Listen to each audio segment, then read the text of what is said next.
clean, the cake is done. If insert a wooden toothpick near the center of the cake and pull it out. If the toothpick is clean, the cake is done. If uncooked batter clings to the toothpick, bake a few minutes more and test again. Use a glass or a clear plastic measuring cup. Place the cup on a level surface. Bend down to read the markings on the measuring cup. Add the amount of liquid you need. Don't lift the cup off the counter to read it because it's difficult to hold the cup so it's level. When using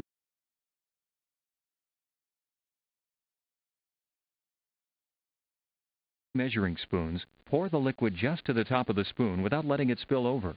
Don't measure over the mixing bowl or saucepan because the liquid could splash from the spoon into the bowl. For shredded carrot, zucchini, cheese, and other foods, push the food back and forth over the large hold surface of the shredder. This makes long, narrow strips. Hold the shredder over a cutting board to protect the countertop and to catch the shreds. To measure flour, stir the flour in the canister to lighten it. If you are using cake flour, sift it. Gently spoon the flour into the dry measuring cup. Level off the top with the straight edge of a knife or a metal spatula. To measure granulated sugar, spoon the sugar into a dry measuring cup. Then level it off with the straight edge of a knife or metal spatula. To measure brown sugar, press it firmly into a dry measuring cup. Add more brown sugar, pressing it firmly after each addition until the brown sugar is level with the top of the cup. Using a rubber spatula, press the shortening firmly into a dry measuring cup. Continue to add shortening until it fills the cup. Press firmly after each addition to push out any air. Level the shortening off with the straight edge of a knife or a metal spatula. Crushing herbs releases their flavor.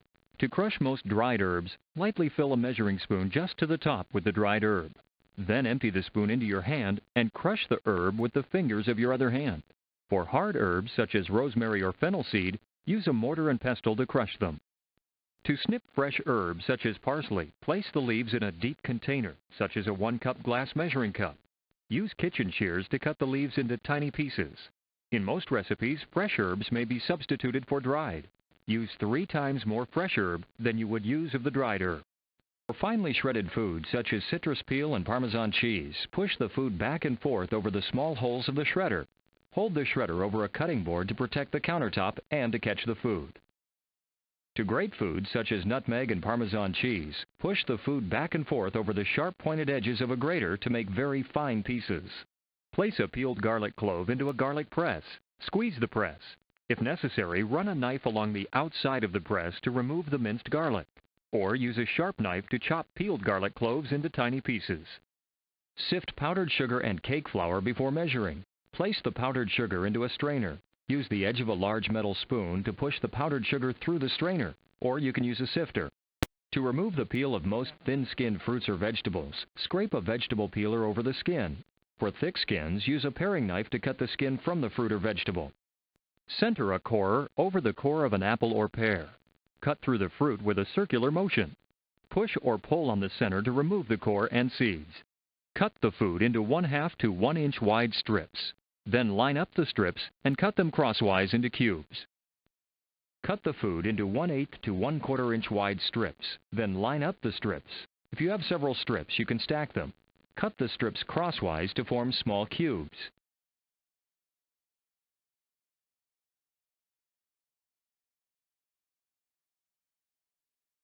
Keeping the point of a large sharp knife on the cutting board, move the knife up and down over the food, cutting it into pieces about the size of peas. Don't worry about the shape of the pieces. Reposition the knife as necessary to cut all the food. Keeping the point of a large sharp knife on the cutting board, move the knife up and down over the food to cut it into pieces. Continue chopping until the pieces are smaller than the size of peas. Reposition the knife as necessary to cut all the food. Cut the food into flat, thin pieces by holding the knife perpendicular to the cutting surface of the food. Hold a sharp knife at a 45-degree angle to the food. Make the first cut. Continue cutting at the same angle as the first cut, spacing the cuts evenly. Cut the food into pieces about 2 inches long and 1/8 to 1/4 inch thick. Then cut lengthwise again to make thin, match-like sticks, 1/8 to 1/4 inch thick. Cut food lengthwise into narrow strips.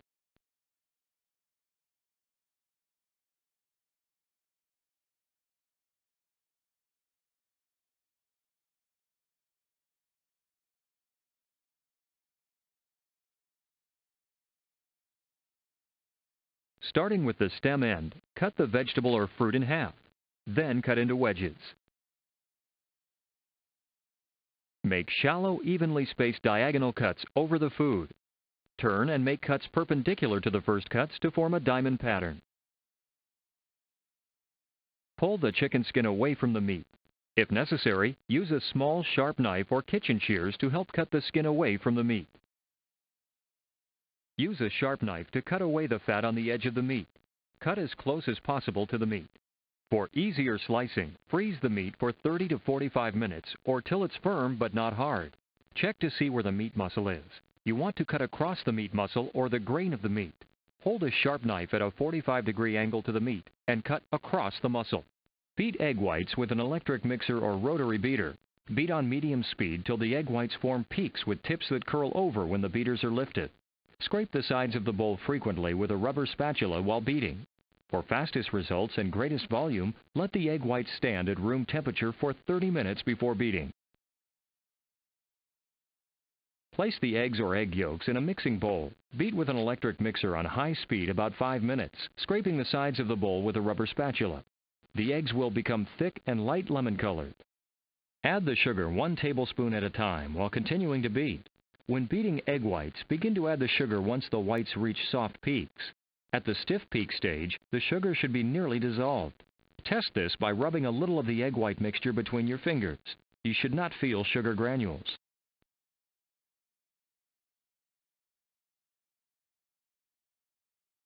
Using an electric mixer or rotary beater, beat the cream at medium speed just until it mounds lightly and soft peaks form when the beaters are lifted. Don't overbeat the cream or it will separate. For better volume, chill the beaters and bowl about 30 minutes in the refrigerator or 10 minutes in the freezer before beating the cream. Beat the eggs with a fork just until the white and yolk are combined. Be sure that no streaks of white and yolk remain.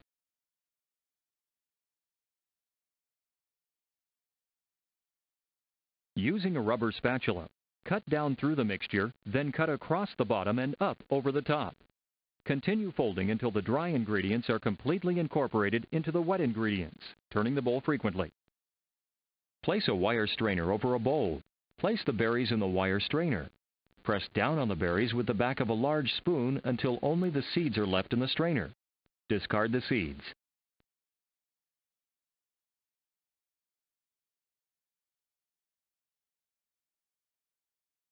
Place a colander or strainer that's been lined with 100% cotton cheesecloth over a bowl or saucepan. Pour the mixture into the strainer, allowing the liquid to flow through the cheesecloth and the strainer. Discard the solids left in the strainer. Use a small piece of waxed paper or a pastry brush to spread a thin layer of shortening over the baking sheet or pan.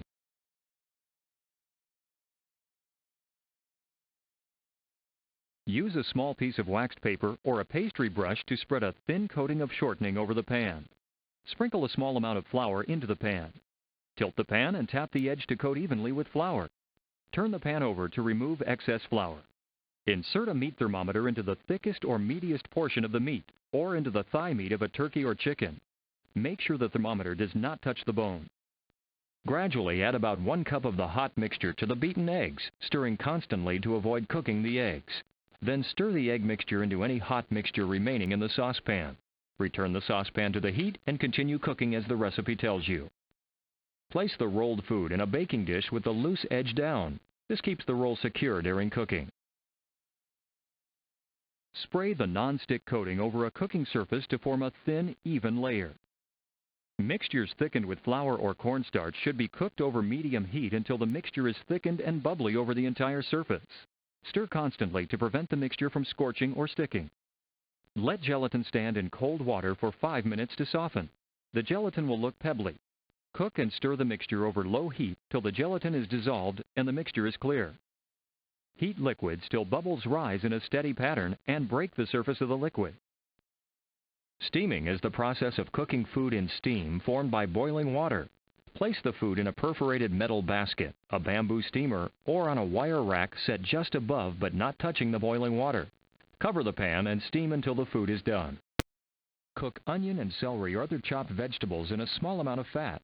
The vegetables should not brown, but onion will turn translucent. Stir-frying cooks foods quickly over high heat in a wok or skillet using little oil. Start with 1 tablespoon oil and add more as needed. Lift and turn the food constantly for even cooking. For stir-frying with non-stick spray coating, use medium-high heat and do not spray the coating on a hot pan. Push the meat or vegetables away from the center of the wok. Pour the sauce mixture into the center of the wok. Cook and stir the sauce till bubbly. Adding the sauce to the center of the wok cooks it quickly, and at the same time the meat or vegetables stay warm on the sides of the wok. Use a ruler to measure distance from heat to the food. Generally cook meats 3 to 4 inches from the heat. To test fish for doneness, insert a fork into the fish and twist it slightly. Flakes should form easily when the fork is lifted. Properly cooked fish is opaque with milky white juice. Undercooked fish is translucent with clear juices and will not flake easily. Overcooked fish is opaque and dry and flakes into little pieces. Use microwave-safe plastic wrap to cover the baking dish. Vent it by turning back one corner. The unsealed corner allows steam to escape from the dish. Fold under any thin edges of the food to make the food the same thickness all the way through. Place chicken or meat between 2 sheets of plastic wrap. Using the flat side of a meat mallet, pound from the center to the edges to make an evenly thick piece of chicken or meat. After folding in sides of chicken or meat to secure filling, roll up from the short side, jelly roll style. Combine the crumb mixture in a shallow dish. Roll or dip one item at a time into the crumb mixture to coat evenly. Use a large metal spoon to lift grease from the surface of cooking liquid.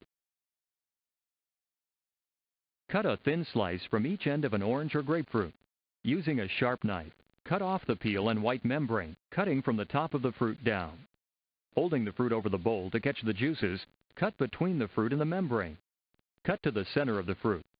Turn the knife and slide it up the other side of the section, next to the membrane. Repeat to remove all sections of the fruit. Pull off the legs. Using your fingers, open the shell lengthwise down the body. Starting at the thick end, peel back the shell. Gently pull on the tail portion of the shell to remove it.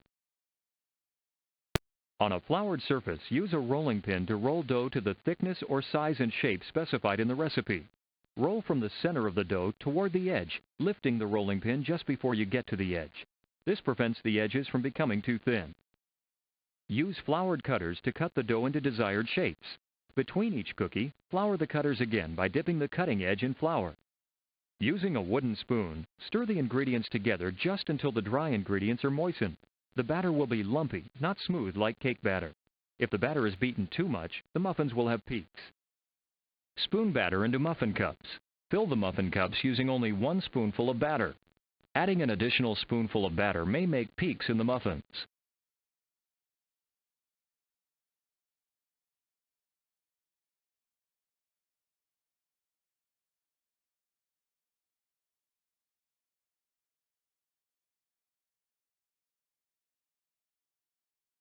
Turn the dough out onto a lightly floured surface. Fold the dough over. Push down with the heel of your hand. Give the dough a quarter turn. Fold and push down again. Add more flour to the work surface as needed. Continue kneading for the length of time specified or until the dough resembles the description given in the recipe. Use a pastry blender to cut shortening into flour mixtures. Push the pastry blender down into the flour mixture and rock it back and forth. Lift up the pastry blender and repeat till the pieces are the size of small peas. Cut the onion in half lengthwise. Place one of the halves cut side down on the cutting board. Slice the onion lengthwise, cutting to but not through the root end. Then cut across the onion to cut into pieces the size of peas. Discard the root end. Repeat with the remaining onion half. Cut the shallot or garlic in half lengthwise. Place one of the halves cut side down on the cutting board. Slice lengthwise, cutting to but not through one end. Then slice crosswise into tiny pieces. Repeat with the remaining half. Cut the food lengthwise into narrow strips. Stack the strips, if necessary, and cut crosswise in bite-sized strips. Using a pastry brush, brush the sauce evenly over the food. To bake is to cook food in the indirect dry heat of an oven. For most foods, place the rack that holds the food in the center of the oven. The food may or may not be covered during cooking. Baking meats and poultry uncovered is called roasting.